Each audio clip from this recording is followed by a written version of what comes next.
Cysteine protease and hydrolysis, ये help करते हैं जीआईटी में इन्वेजन के लिए। तो ये हो गए वैलेंस फैक्टर। वैलेंस फैक्टर इसमें 3 होते हैं, जैसा कि amoebic lectin antigen, amoebapore and cysteine protein and hydrolase. इसके बाद इसमें देखते हैं क्लिनिकल मैनिफेस्टेशन। क्लिनिकल मैनिफेस्टेशन के बाद हम देखेंगे इसमें पैथोजेनेसिस। तो सबसे पहले क्लिनिकल मैनिफेस्टेशन देख लेते हैं क्या होता है। तो देखो क्लिनिकल मैनिफेस्टेशन में क्या है, सबसे पहले इसका इंक्यूबेशन पीरियड कितना होता है। तो इंक्यूबेशन पीरियड होता है इसका इंक्यूबेशन पीरियड आपका वीक में होगा। तो इसका इंक्यूबेशन पीरियड होता है 1 to 4 वीक। मतलब आपको जब ये इन्फेक्शन होगा, मतलब जैसे ही आपके एंटर करेगा ये अमीबा, उससे लेके 4 वीक तक लग सकते हैं आपको सिम्टम अपीयर होने में। एंटरिंग टाइम से लेके जब तक सिम्टम अपीयर होंगे इतना टाइम लग सकता है। इसके बाद क्लिनिकल मैनिफेस्टेशन में जैसा कि मैंने बताया था कि 90% जो केसेस होते हैं वो कैसे होते हैं, आपके एसिम्टोमेटिक सिस्ट पासर होंगे। तो उसमें आपको जो है सिम्टम नहीं आएंगे और पॉसिबिलिटी है कि ज़्यादा प्रॉब्लम भी ना हो, या हो सकता है नॉर्मली ट्रोफोजोइट सिर्फ सिस्ट बनाए और बाहर निकल जाए।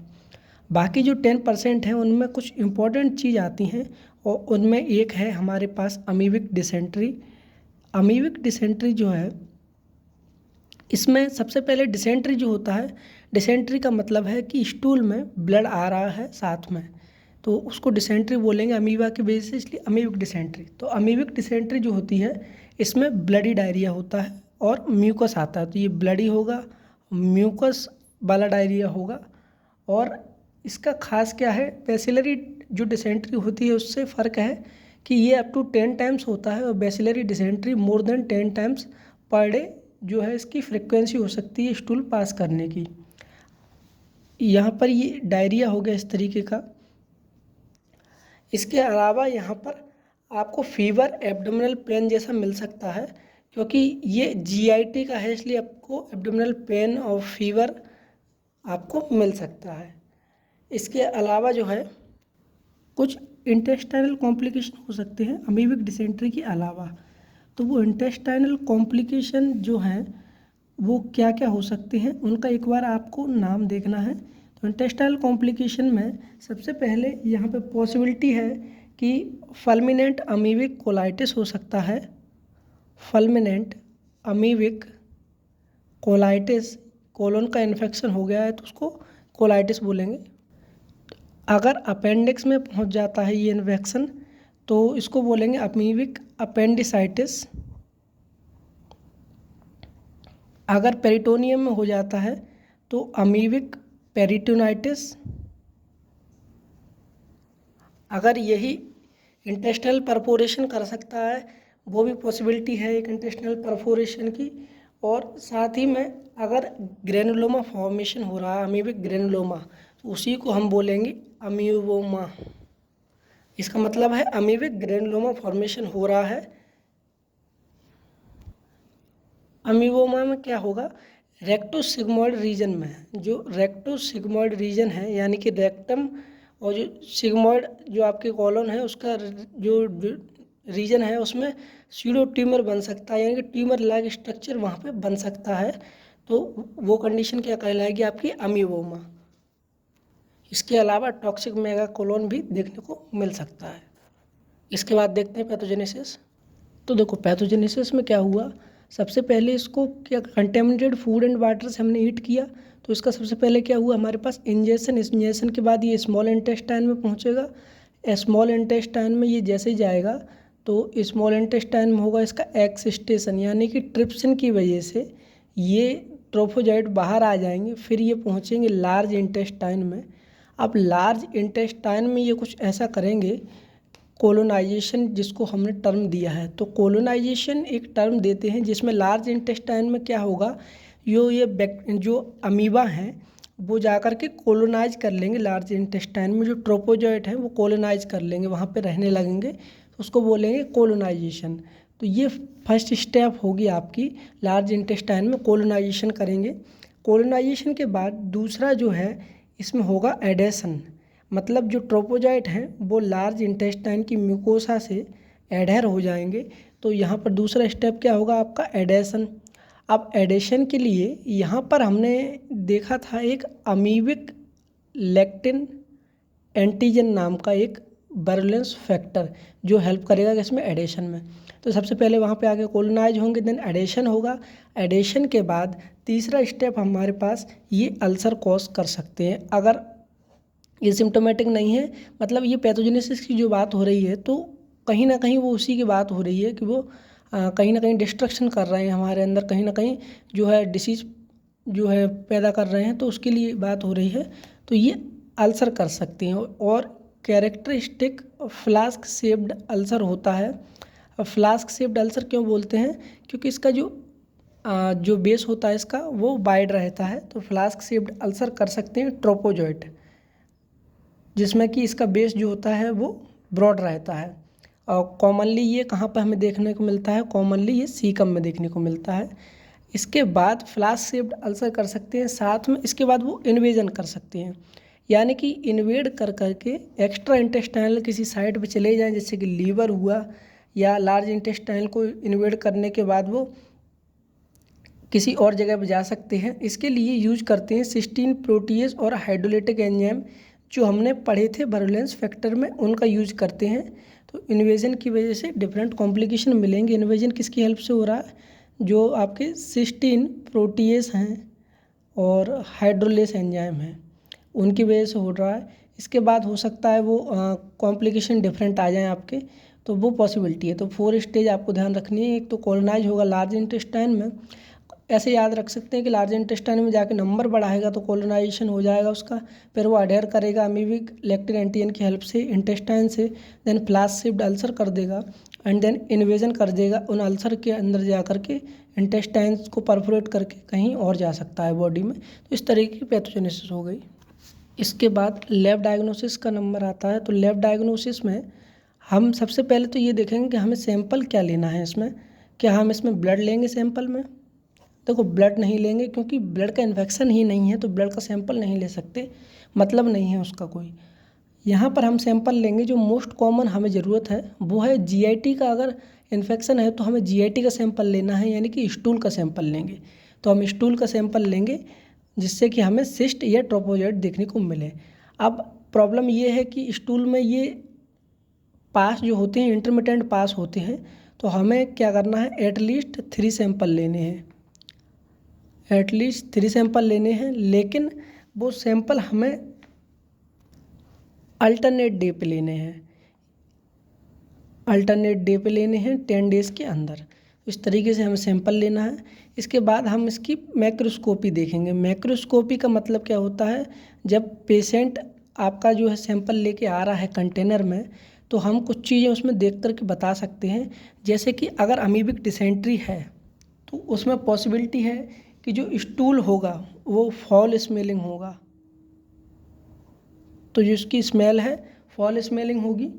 अमाउंट इसका कॉपियस होगा, कॉपियस अमाउंट होगा। कलर जो है इसका डार्क रेड होगा, क्योंकि ब्लड आ रहा है तो उसकी वजह से कैसा कलर होगा इसका, डार्क रेड कलर होगा। और साथ ही में ब्लड के साथ में इसमें म्यूकस मिल सकता है। और एक चीज़ और ख़ास रहती है कि ये जो कंटेनर है उससे एडहेरेंट नहीं होता है, उससे चिपकता नहीं है स्टूल। तो not adherent to container, container से चिपकता नहीं है, कंटेनर से एडहेरेंट नहीं होता। इसके बाद हम क्या करेंगे, इसको माइक्रोस्कोपी में देखेंगे। माइक्रोस्कोपी यानी कि हम इसको माइक्रोस्कोप की हेल्प से देखेंगे। तो माइक्रोस्कोपी में दिखेगा, तो माइक्रोस्कोपी में हमें क्या क्या दिखेगा, माइक्रोस्कोपी में एक तो हमें ट्रोपोजॉइट दिख सकता है सीधे ही, और दूसरा हमें दिख सकता है सिस्ट। अब देखो ट्रोपोजॉइट अगर दिख रहा है तो इसका पॉसिबिलिटी है कि ये एक्टिव है आपका इन्फेक्शन, बट ट्रोपोजॉइट जो है आपके वो एसिम्प्टोमेटिक जो कैरियर होते हैं उनके अंदर नहीं दिखते। तो एसिम्प्टोमेटिक कैरियर में आपके नहीं दिखेंगे ट्रोपोजॉइट, एसिम्प्टोमेटिक कैरियर में आपको ट्रोपोजॉइट नहीं दिखते। इसके साथ में जो ट्रोपोजॉइट होते हैं इसके बारे में कुछ चीज़ें हैं, जैसा कि ये एक्टिवली मोटाइल होते हैं, इनमें फिंगर लाइक सीडोपोडिया होते हैं। तो ट्रोपोजॉइट होंगे मोटाइल होंगे और किसकी वजह से होंगे, स्यूडोपोडिया होंगे। फिंगर लाइक स्यूडोपोडिया कैरेक्टरिस्टिक इसका शेप है। इसके अलावा इसका साइज की बात करें तो सिंगल न्यूक्लियस होता है और 15 to 20 माइक्रोमीटर होता है। इसमें आरबीसी प्रेजेंट होता है कभी कभी, और अगर आरबीसी प्रेजेंट है तो उसको हम बोलेंगे हेमेटोफेगस ट्रोपोजॉइट।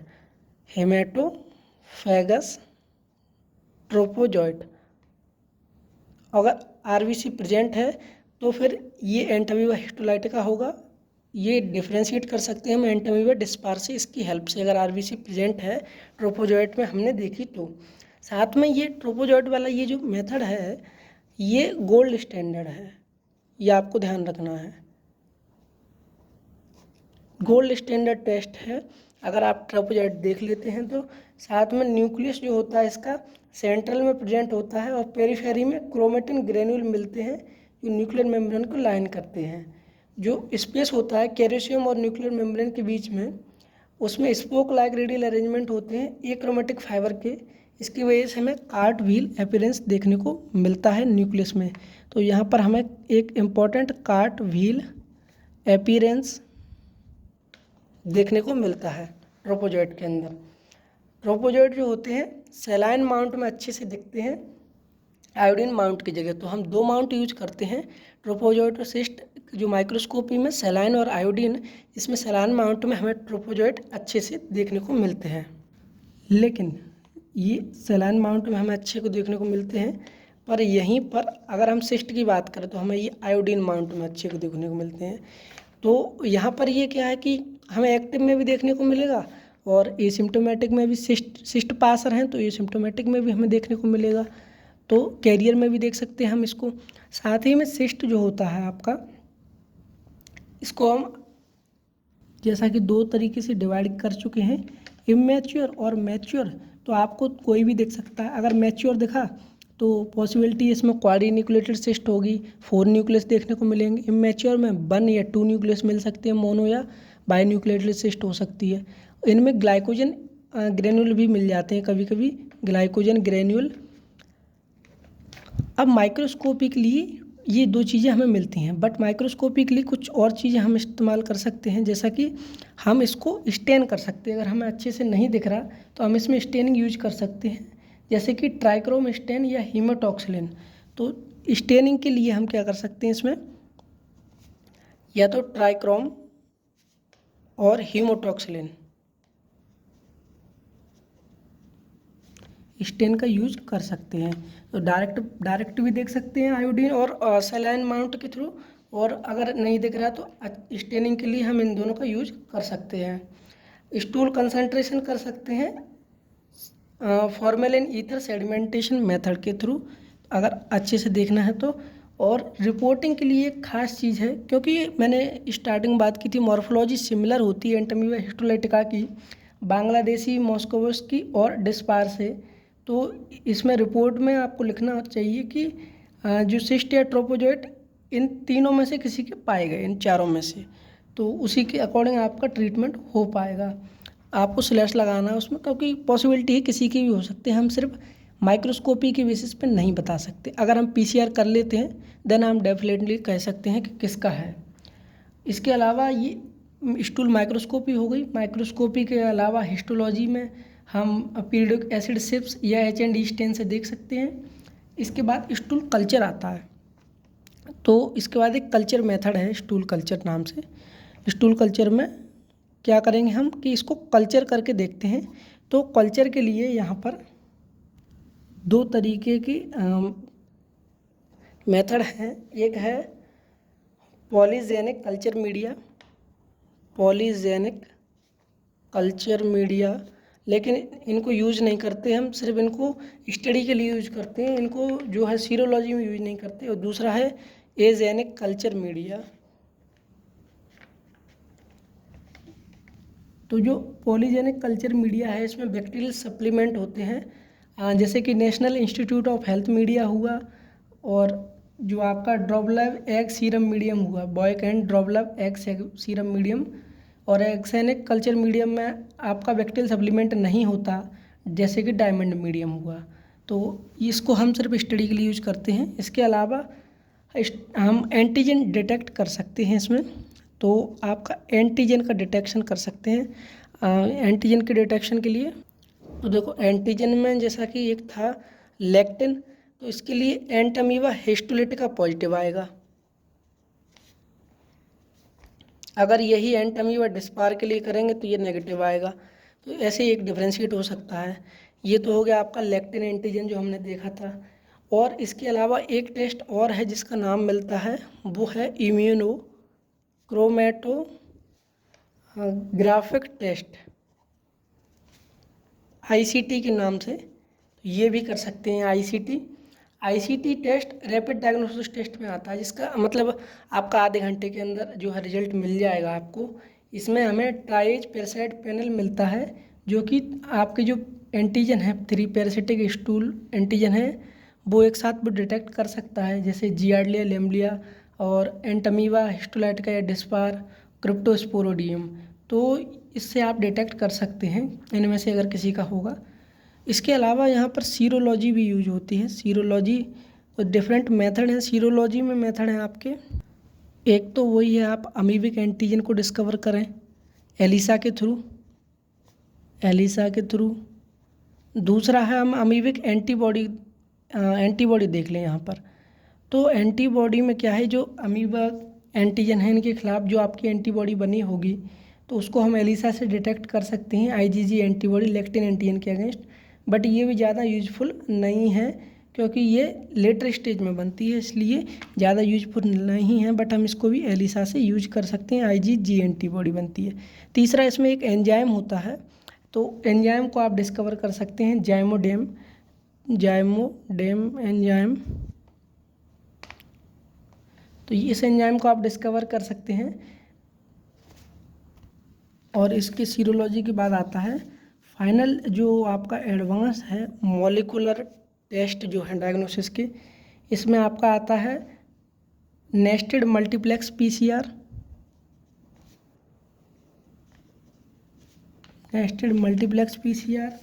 और इसके अलावा आता है आपका रियल टाइम PCR। और रियल टाइम PCR के अलावा आता है बायोफायर फिल्म एरे। तो जो नेस्टेड मल्टीपल PCR है, ये आप एंटीअमीबा हिस्टोलिटिका और डिस्पार को डिफ्रेंशिएट कर सकते हैं। रियल टाइम PCR में आप जो है आपके पैरासाइट को डिटेक्ट कर सकते हैं। बायोफायर फिल्म एरे में भी आप जो है बैक्टीरियल, वायरल और पैरासिटिक इन्फेक्शन को इजीली फाइंड कर सकते हैं। कुछ नॉन स्पेसिफिक फाइंडिंग है, जैसे कि इमेजिंग मेथड हुआ कोलोनोस्कोपी से। अगर आपको कोलोनोस्कोपी कर रहे हैं आप और फ्लैश शेप्ड अल्सर दिख जाते हैं, कैरेक्टरिस्टिक है ये, तो फिर आपको डेफिनेटली पता ही लग रहा है। और ये अगर ब्लड में WBC का काउंट CBC करा रहे हैं, WBC का काउंट बढ़ा हुआ है, पॉसिबिलिटी है, तो आप उससे डिस्कवर कर सकते हैं। बट ये नहीं, इससे फाइनल नहीं कह सकते हम कि क्या प्रॉब्लम है। इसके अलावा चारकोल लेडन क्रिस्टल भी मिल सकते हैं आपको स्टूल में। ये diamond shaped eosinophilic breakdown product होते हैं स्टूल में। तो इसमें एक बस यही चीज़ हम ये कह सकते हैं कि इम्पॉर्टेंट है थोड़ा सा, कि चारकोल लेडन क्रिस्टल भी मिलते हैं, यहाँ भी मिलते हैं, हमें और भी जगह देखने को मिलते हैं ये। इसके बाद फाइनल ट्रीटमेंट पे आते हैं। तो ट्रीटमेंट में इसमें 2 तरीके की ट्रीटमेंट है। एक तो कैरियर के लिए है, जो एसिम्प्टोमेटिक हैं, कैरियर हैं, उसमें ल्यूमिनल एजेंट देंगे। ल्यूमिनल एजेंट जैसे कि आइडोक्विनोल हुआ और पैरोमोमाइसिन हुआ। तो जो ल्यूमिनल एजेंट हैं ये आपका डिसीज ट्रांसमिशन को स्टॉप करेंगे और रिड्यूस करते हैं सिस्ट का पासेज स्टूल में।